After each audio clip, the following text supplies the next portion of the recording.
out of the norm of what we kind of usually do.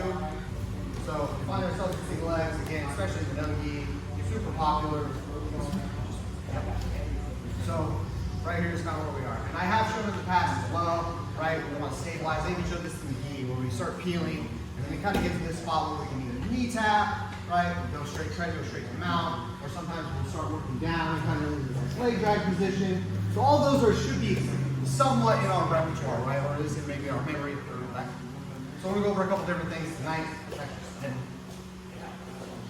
Okay, so over this next one, this first one, better said, I like to do this.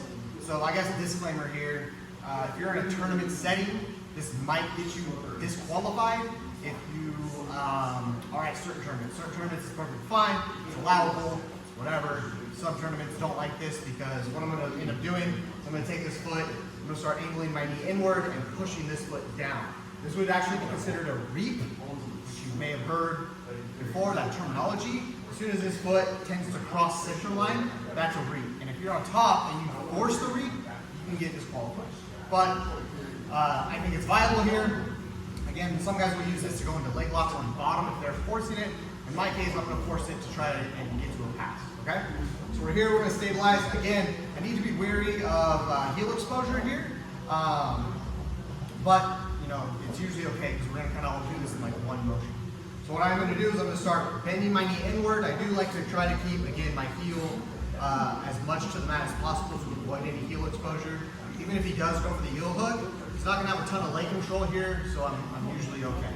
Okay, so I'm going to start the C cup on the shin. I'm going to bring my knee kind of down toward the stomach. I'm going to start pushing this leg toward the ground here. Okay, I want to get into this like runner stance. You see, I do have, again, at this point, not heel exposure, but he doesn't have good control of the leg here.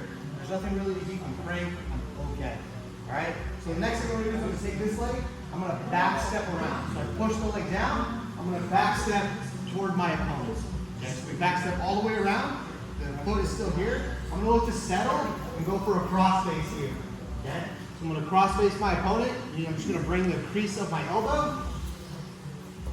Oh, here. Okay. I'm going to bring the crease of my elbow toward his face.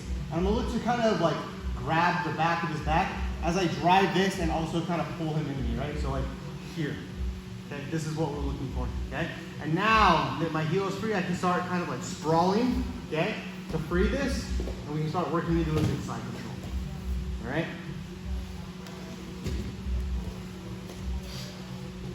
So again, we have the single leg X. We're stable. Again, just kind of baseline here. This leg is our mobility, right? So if he is trying to sweep me, I'm using this to keep my balance, right? And I'm also trying to look to start peeling things, okay? In this case, what we're gonna do is I'm gonna seek up the shin. I'm looking to push this across and down to the floor as I drive my knee inward, okay? And we're gonna look to get into this like kind of runner stance here. Okay, so I push the foot all the way to the floor. Next thing I'm gonna do is I'm gonna back step around and look to face my opponent, okay? Next thing I'm gonna look for chest to chest as I cross face my opponent, driving this cross face so that I wanna get his back flat to the mat. Okay, so boom here, and we're gonna go chest to chest and create pressure. Now that I can clasp my hands, I can put some additional pressure and I can start sprawling, bringing my hip down kind of on top of his leg so that I can windshield wiper out and come and do a nice side control. All right, on your toes. One more time. Single X. We're going to look to push this across into this reap position as I drive my knee to his stomach and looking to get this foot to the mat. Right? So we're pushing down, pushing down, pushing down into this runner stance. Once this has happened, so you can post this mat if I need to. I can even post out here to get my room space for this back step, right? Here. Okay? Once we back step, now I'm going to look to come up over top, kind of go chest to chest with my opponent and cross face. We're using this cross face to try and drive his back and shoulders flat to the mat. Get a nice over under. Nice over under here, boom, creating pressure. And then what I like to do is I kind of like to sprawl my leg out and drive my hip on top of his leg so that I can free that and come into side control. All right, guys? Let's try it. 1, 2, 3.